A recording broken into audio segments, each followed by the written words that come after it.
تو اس سے یہ پتہ چلا کہ یہ سرائے دہر مسافرو بخدا کسی کا مکان ہے۔ اس دنیا کو جو ہم اپنا ٹھکانہ سمجھے بیٹھے ہیں نا، تو شاعر نے بڑی پتہ کی بات کہی، یہ سرائے دہر، یہ دنیا کی سرائے ہے۔ چنانچہ واقعات لکھے ہیں نیک لوگوں نے کہ ایک درویش آ کر ایک بادشاہ کے محل میں ٹھہر گیا۔ سپاہیوں نے سے کہا کہ بھائی جا کر سرائے ہے بادشاہ نے بنائی ہوئی شہر میں، وہاں رہو۔ اس نے کہا یہ سرائے ہے یار، میں یہاں ہی ٹھہروں گا۔ معاملہ بادشاہ سلامت تک گیا، مسلمان صاحب بادشاہ۔ اس نے کہا اللہ کے بندے سرائے میں انتظام ہے، خادم ہے، ہر طرح صورتیں۔ اس نے کہا حضور یہ محل کس نے بنایا تھا؟ انہوں نے بتایا اپنے دادا پردادا کا۔ وہ کہاں ہے؟ چلے گئے، ابا جی چلے گئے۔ اس نے کہا حضور سرائے اسی کو کہتے ہیں جس میں لوگ آتے ہیں اور جاتے ہیں۔ تو یہ سرائے دہر مسافرو، ہم سب کو کہا کہ تم مسافر ہو، تم بھولے بیٹھے ہو کہ ہمارا یہ گھر ہے۔ گھر تو نہیں، اصل میں تو سفر ہو رہا۔ جس دن سے تم آ گئے ہو واپسی سفر تو شروع ہو گیا۔ جو وقت ملا تھا تمہیں 60-70 سال یا 50 ہے، ان میں سے ہر لمحہ کم ہی ہوتا جاتا۔ غافل تجھے دیتا ہے یہ گھڑیال منادی، جب بولتی ہے گھڑی ٹن ہوتا، ہم کہتے 1 بج گیا 2 بج گیا، وہ کہتا سمجھا بھی ہے کہ وہ کیا کہہ رہا ہے۔ غافل تجھے دیتا ہے یہ گھڑیال منادی، گردوں نے گھڑی عمر کی ایک اور کٹا دی، تیری عمر میں سے 1 گھنٹہ اور کم ہو گیا۔ تو یہی بات کہی کہ یہ سرائے دہر مسافرو بخدا کسی کا مکان۔ کہتا اللہ کی قسم یہ جگہ جو ہے تمہاری رہنے کی نہیں ہے۔ جو لوگ مقیم تھے کل یہاں، کہیں آج ان کا نشان ہے۔ جس مکان اور کوٹھی میں رہتے تھے آج وہ کہاں، چھوڑ کر چلے گئے۔ تو اللہ رب العالمین نے ان آیات میں یہ بات سمجھائی ہے کہ یہ جو سفر ہے نا آخرت کی طرف، اس سے لوگوں کو غافل کرنے کے لیے ایک جو فتنہ ہے نا وہ کثرت کا ہے کہ زیادہ لوگ دنیا میں اللہ کو بھولے گا، وہ اسی دنیا میں مگن ہے، اسی کے پیچھے دوڑ رہے ہیں۔ یہ ایک بڑی آزمائش ہے جو راہ حق پر چلنے والوں کو پیش آتی ہے۔ وہ نیک بننا چاہتے ہیں مگر وہ سارے معاشرے میں دیکھتے ہیں ساری دنیا جس طرف کو جا رہی، بالکل جیسے دریا کا بہاؤ ہوتا نا، دریا ادھر کو بہ رہا، یہ مخالف سمت میں تیرنا چاہتے ہیں۔ یہ بہت بڑی آزمائش اور امتحان ہے جو دین کے راستے میں اللہ تعالیٰ نے خود ہی رکھ لیا۔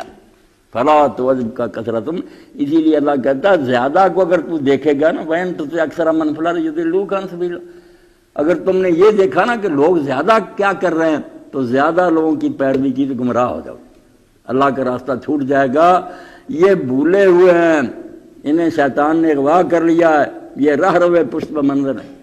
مولوی صاحب نے وہ ربائی صاحب میرے ذہن میں نہیں، آخری مصرع یاد ہے، وہ کہتے ہیں اسلامی تہذیب کا پھر بھی گئے گزرے دور میں اثر یہ ہے کہ ایک بادشاہ جو عیاشی تھا اور مغلی شاید ہوگا، اس نے محل بنایا مگر وہاں جو بیٹھنے کی اس کی جگہ نا وہاں بھی یہ ربائی لکھی ہے، اور آخری جو ہے نا مصرع یہی تھا، راہ روے پشت بمنظر ہوشیار ہوشدار، کیا ہے وہ مسافر جس نے جدھر جانا ہے اس کو پشت کی ہوئی، جدھر جانا نا ادھر کو پیٹھ کی دوسری طرف کو جا رہا، تو لکھا ہے راہ روے پشت بمنزل، اے وہ مسافر ہے جس نے اپنی اصل منزل کی طرف سے منہ موڑ کر ادھر پیٹھ کر لی، ہوش کر۔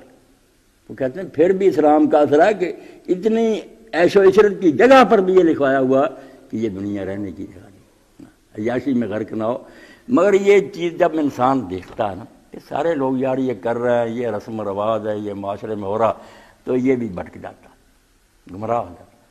تو اللہ تعالیٰ فرماتے ہیں کہ جن لوگوں نے اپنا دین صرف کھیل تماشے کو بنا لیا، ان کی رویہ یہی ہے کہ عیاشی کرو، کھیلو، شکر میلے میں زندگی گزارو، بس یہی کہتے رہو، صبح جام سے گزرتی ہے، شام دل آرام سے گزرتی ہے۔ صبح شراب پیو، رات کو کوئی خوبصورت عورت جو ہے اس کے ساتھ گزارو، صبح جام سے گزرتی ہے، شام دل آرام سے گزرتی ہے، عاقبت کی خبر خدا جانے، اب تو آرام سے گزرتی ہے۔ عام لوگوں کی روش یہ ہے، نادان ہے، راہ روے پشت بمنظر ہے، مسافر ہیں مگر جدھر جانا ادھر پیٹھ کی ہوئی ہے۔ تو پھر یہی بات ہوگی نا، ترسم کے بکابہ نہ رسی آیا رابی کی راہ کے تو می روی بد ترکستان، جانا مکے چاہتا ہے، منہ ترکستان کی طرف ہے، تو کہتا ہے بدو تو کبھی مکے نہیں پہنچ سکے گا، کیونکہ جس راستے پر تو چل رہا ہے تو ترکستان کو جاتا، یورپ کو نہیں جاتا۔ تو ہم سارے وہ نادان مسافر ہیں جن نے جانا اللہ کی طرف ہے. قرآن براؤ الہ ترجم، تمہاری واپسی ادھر ہو رہی ہے، جہاز لے کر اڑ رہا، جا رہے ہو لمحہ لمحہ خدا کی طرف. اور جب پڑھتے ہیں قرآن مجید میں یہ فکرہ بہت بار دہرایا اللہ نے، الہ ترجم، اسی کی طرف تم واپس لے جائے جا رہے ہو. کیوں آنکھیں بند کی ہوئی ہیں؟ جدھر کو جا رہے ہو اس کی فکر کرو. تم ان چیزوں میں لگ گئے ہو جو تمہارے سفر کو کھوٹا کر رہی. جب ایک بستی میں 2 پیغمبر آئے، انہوں نے واز کیا، ظالموں نے کہا یہ جن باتوں کی طرف دعوت دے، اس سے تو ہمارا عیش مرغز ہوتا، ہماری زندگی بے مزہ ہوتی ہے، ہمارا جو ہے نا لذت اندوزی کا طریقہ اس میں خلل پڑتا، ہم عیاش رہنا چاہتے ہیں، یہ کیا باتیں کر رہا، ڈرو یہ تو قتل کر. تو اللہ فرماتا ہے سورہ یاسین میں کہ بستی کے پرلے سرے پر شریف آدمی شہر سے باہر رہتا تھا، وَجَاءَ مِنْ أَقْصَى الْمَدِينَةِ رَجُلٌ يَسْعَىٰ، اس نے جب سنا تو وہ نیک آدمی دوڑا ہوا آیا، آرام سے نہیں آیا، دوڑا. اس نے کہا یا قوم اتبعوا المرسلین، میری قوم، میری برادری جو تمہارا بھلا کر رہے ہیں، تمہیں جنت کی طرف لے جانا چاہتے ہیں، تم ان کی بات کیوں نہیں مانتے؟ انہیں قتل کرنے لگے ہو. اتبعوا من لا يسألكم أجرا وهم مهتدون، ان سے زیادہ تمہارا خیر خواہ کون ہوگا جو آپ بھی نیک ہے، سیدھی راہ بتاؤ ان میں کوئی خامی. یہ جھوٹے ہیں، کسی کا انہوں نے مال دبایا ہے، کوئی برائی ان کی بتاؤ. مہتدون سارے جانتے ہیں ہمارے اندر یہ پلے بڑے ہیں، نیک لوگ ہیں، اور راستہ بھی وہ بتا رہا ہے جو ہدایت کا. تو وہاں بھی یہ کہا وَمَا لِيَ لَا أَعْبُدُ الَّذِي فَطَرَنِي وَإِلَيْهِ تُرْجَعُونَ. انداز دیکھو بندہ خدا کا، قرآن نے جس طرح نقل کیا، اس نے یہ نہیں کہا کہ رب کی بندگی کرو، اس نے کہا یہ تو بڑی گھٹیا بات ہے. اور جواب دو مجھے وَمَا لِيَ لَا أَعْبُدُ الَّذِي، میں کیوں نہ عبادت کروں. زور دے کر کہا کہ یہ کہوں کہ عبادت کرو، یہ تو بہت سرسی ہی بات ہے. یہ جواب دو کہ کیوں عبادت نہ اس خدا کی جائے جس نے ہمیں پیدا کیا. ہم اس کی وجہ سے دنیا میں آئے ہیں، نعمتیں اس کی ہیں، زمین اس کی پوجا نہ کرنا حماقت ہے. تم پوچھتے ہو کہ پوجا کیوں کرے، مجھے جواب دو کہ پوجا کیوں نہ کرے. اگر تمہارے اندر عقل ہے، کوئی بصیرت ہے، جس کا اتنا بڑا احسان ہے کہ آج جو کچھ بھی ہے اس کی مہربانی سے، اور جو کچھ بھی ہمیں مل رہا اس کی طرف سے مل رہا، وَمَا لِيَ، کیوں نہ میں بات کروں اس خدا کی جس نے مجھے پیدا کیا. اور یہ بھی بات ہے کہ وَإِلَيْهِ تُرْجَعُونَ، معاملہ یہی نہیں کہ پیدا کیا دوبارہ بھی اس کے سامنے جانا، اس کو منہ دکھانا. تو اللہ تعالیٰ کہتے ہیں کہ جو اکثریت کو دیکھے گا نا کہ لوگ کیا کر رہے ہیں، وہ دین پر نہیں چل سکتے، وہ گمراہ ہو جائے گا. زیادہ لوگ تو بے دین ہیں. وَإِن تُطِعْ أَكْثَرَ مَنْ فِي الْأَرْضِ يُضِلُّوكَ، اب بھی لوگ حوالہ دیتے ہیں کہ یار تم 2-4 آدمی عقل مند ہو. یہی پیغمبروں کو لوگ کہتے تھے لوگ کہ رجل الرشید تم ہی، صرف تمہیں عقل مند پیدا ہوا، باقی سارے بیوقوف ہیں. اللہ کہتا ہے یہی تو راستے میں پتھر ہے جہاں لوگ ٹھوکر کھاتے ہیں کہ اکثریت کیا کر رہی ہے. اکثریت تو گمراہوں کی ہے. یہ پشت منظر ہیں، وہ مسافر ہیں جنہوں نے اصل منظر کی طرف پیٹ کی ہوئی. اصل وہ ہے عقل مند، بے شک وہ تھوڑے، قلیل من عبادی الشکور، میرے بندوں میں سے بہت تھوڑے ہیں جو اپنی زندگی کا حق ادا کر رہے ہیں، وہ نعمت کا حق ادا کر رہے ہیں. وہ جانتے ہیں کہ یہ رہنے کی جگہ نہیں، چند روز ہم یہاں ٹھہرے ہوئے، واپس جانا اور کوئی سامان لے کر جانا چاہیے، کوئی زیادہ رکھ. تو اللہ فرماتا ہے وَذَرِ الَّذِينَ اتَّخَذُوا دِينَهُمْ لَعِبًا وَلَهْوًا وَغَرَّتْهُمُ الْحَيَاةُ الدُّنْيَا. یہ اکثریت جنہوں نے صرف کھیل تماشے کو اپنا طریقہ بنا رکھا ہے، موج کرو، بس سنیما دیکھو، شراب پیو، عورتوں کے ساتھ خوش گپیاں کرو، جو بدماشی ہو سکتی کرو، باب اور بیش کوش کے عالم دوبارہ رہے. ان لوگوں کو چھوڑ دو، ان سے کوئی رابطہ نہ رکھو، ان کی محفلوں میں نہ جاؤ، ان سے میل جول نہ رکھو، یہ سانپ ہے، تمہیں بھی دس دیں گے، گمراہ کر دیں گے. چھوڑ دو ان لوگوں کو جنہوں نے صرف کھیل تماشے کو اپنی روش بنا رکھا. وغرتہم الحیات الدنیا، اور جن کو اس دنیا کی زندگی میں دھوکے نے ڈال رکھا، یہ سمجھتے ہیں ابھی تو کوئی نہ فرشتہ ہے، نہ جنت ہے، نہ دوزخ. اللہ یہ موجودہ سسٹم کو دیکھ کر نا سیٹ اپ کو کہتے ہیں کوئی نہیں حساب کتاب، کسی نے ہمیں نہیں پکڑا، دنیا کی زندگی نے میں فریب دے دیا ہے. وذکر بِهِ أَن تُبْصَرَ نَفْسٌ بِمَا کَسَبَتْ، مگر اللہ کہتا ہے تم جنہیں اللہ نے ہدایت دے دی ہے، دین کی سمجھ آئی، تم اپنی ذمہ داری ادا کرتے رہو کہ قرآن کے ذریعے انہیں بھی نصیحت کرتے رہو، انہیں بڑھاؤ نہ، جہاں تک تمہارے بس میں ان کے کانوں تک آواز پہنچاؤ کہ تم ہمارے بھائی ہو. خیر خواہی بھائی تمہاری یہ ہے کہ قرآن کہتا ہے عدالت لگنے والی ہے، حساب ہونے والا ہے. جو تم یہاں بول رہے ہو دنیا کھیتی ہے، آخرت سندی، خود حضرت فرمایا یہ جہاں جو بیجو گے وہی کاٹو گے وہاں. اس لیے کر لو کام، وذکر بِهِ، قرآن کے ذریعے نصیحت کرتے رہو. ان تبصر نفس بما کسبت، کتنی ہمدردی سے اور پیار سے اللہ نے کہا ہے کہ یہ نصیحت اس لیے کرنی ہے کہ کوئی نادان اپنی بیوقوفی سے اپنے کیے ہو کرتوتوں میں پھنس نہ جائے، کہیں یہ تباہ نہ ہو جائیں، کسی عیش و عشرت میں پڑے رہیں، وقت آ جائے پھر لوگ چیخیں اور پھر کہیں نیک بندوں کی یار تمہیں ہمیں کیوں نہ سمجھا، اس لیے تم اپنا کام کرتے رہو، سمجھاتے رہو، درس دو، کتابیں تقسیم کرو، واعظ و تبلیغ کرو، کہیں یہ اپنے کیے میں پھنس نہ جائیں۔ پھر لیس لہا من دون اللہ ولی ولا شفیع، جب پھنسیں گے تو نہ کوئی مددگار ملے گا۔ ولی کون ہے؟ جو زبردستی چھڑا لے، نہ تو ایسا کوئی آئے گا کہ جس میں اتنی پاور ہو کہ خدا کی عدالت میں زبردستی چھڑا کر لے جائے، کوئی نہیں آئے گا۔ ولا شفیع، اور نہ کوئی سفارشی ہوگا کہ زبردستی چلی منت ترلے سے خدا کو منا لے کہ یہ اپنا ہی بندہ چھوڑ دے، فرمایا نہیں، نہ کوئی حامی آئے گا نہ کوئی سفارشی آئے گا۔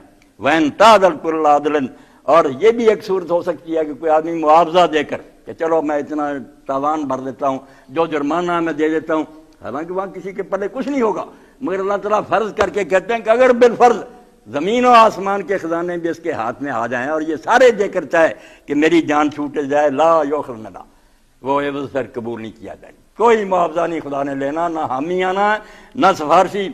اس لیے اس مصیبت میں پھنسنے سے پہلے بن جاؤ انسان صحیح۔ اولئک الذین ابسلوا بما کسبوا، ایسے لوگ جب عیش و عشرت میں پڑے ہوئے نا، اس دن اپنی کرتوتوں کی وجہ سے مصیبت میں پھنس جائیں گے، ہلاک ہو جائیں گے، کوئی چارہ نہیں ہوگا نکلنے کا۔ لہم شراب من حمیم وعذاب علیم بما کانوا یکفرون، اللہ پناہ دے، اللہم اجرنا من سائر انواع العذاب۔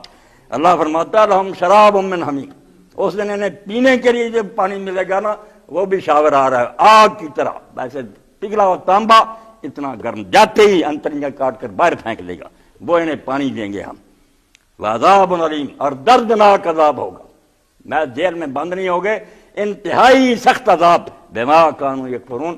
اللہ کسی پر ظلم نہیں کرے گا جو کچھ وہ انکار کرتے تھے، نہیں مانتے تھے کہ کوئی خدا نہیں، کوئی حساب کتاب نہیں، کوئی شریعت نہیں، یہ مانتے نہیں تھے، اس کا بدلہ یہ انہیں میرا کیا بھگت رہے ہیں۔ اگر مان لیتے اور انسان بن کے رہتے، اللہ کا حکم مانتے، کیوں پھنستے؟ وَلَا نَدْعُو مِن دُونِ اللَّهِ مَا لَا يَنفَعُنَا وَلَا يَضُرُّنَا۔ اب یہ اکثریت کیا کرتی؟ آپ بھٹکے ہوئے ہیں، گمراہ ہیں، دو چند بندے نیکی انہیں کہتے ہیں یار کیوں بھوکے مر رہے ہو، بچوں کو بھوکا مار رہے ہو، ہمارا طریقہ اختیار کرو، رشوتیں لو، شرابیں پیو، ایسے سے۔ تو کہا اللہ کے رسول کہہ دے کہ کیا ہم تمہاری بات مان کر ان کی پوجا شروع کر دیں، ان کو خدا مان لیں جو نہ نفع دے سکتے ہیں نہ نقصان دے، نہ سنوار سکتے ہیں، اللہ کو چھوڑ دیں تمہارے کہنے پر جو زمین و آسمان کا مالک ہے، اور ان کی پوجا کریں، کسی دربار پر سجدے کریں، کسی بادشاہ کے جا کر قدموں میں گر جائیں۔ تم ہمیں یہ کہہ رہے ہو کہ اصلی خدا کو ہم چھوڑ دیں جو ہمارا سچا مالک ہے، اور ان کی بندگی اور پوجا شروع کر دیں جن کے ہاتھ میں ذرا نفع و نقصان نہیں، بلکہ خود ان کا نفع و نقصان بھی ان کے ہاتھ میں نہیں ہے۔ اللہ کے رسول علیہ السلام سے زیادہ اس کائنات میں کوئی برگزیدہ ہے؟ اللہ نے قرآن میں کہا کہ کہہ دے لا املک لنفسی ضرا و نفع، میں تو اپنے نفع نقصان کا بھی مالک ہوں، جو اللہ چاہتا میرے ساتھ ہوتا۔ کیا ہوا؟ اللہ کے رسول علیہ السلام کو آخر عمر میں اللہ نے ایک بیٹا دیا، پہلے ہی فوت ہو گیا مکہ، یہ آخر میں ملا حضرت ابراہیم علیہ السلام، چھوٹا سا فرزند، آپ نے پالنے کے لیے ایک عورت کے حوالے کر دیا، اس کے گھر آپ جاتے رہتے تھے، پیار کرتے۔ تو صحابہ کہتے ہیں صحیح بخاری شریف میں کہ آپ ایک دن گئے، اس کا وقت آخر آیا ہوا تھا، آپ نے اس طرح اٹھایا اور آنسو ٹپ ٹپ گرے، تو لوگوں نے کہا اللہ کے رسول آپ بھی رو رہے؟ فرمایا ہاں یہ تو رحمت ہے جو اللہ نے ایک دوسرے کے لیے دل میں رکھ لی ہے، جو اتنا بھی نہیں پھر تو پتھر ہے اس کے سینے میں، ایک بچھڑ گیا باپ بھائی، اگر آنسو بھی نہیں نکلتا تو یہ کوئی بہادری نہیں، سخت دلی ہے۔ تو ساتھ ہی فرمایا ابراہیم تیری جدائی سے ہم غمگین ہیں، مگر منہ سے وہی کہیں گے جو اللہ کو پسند ہے کہ انا للہ و انا الیہ راجعون۔ صاحب فرمایا انا بفراقک لمحزون، غم سے دل تو اس وقت ٹکڑے ٹکڑے ہو رہا، تو اللہ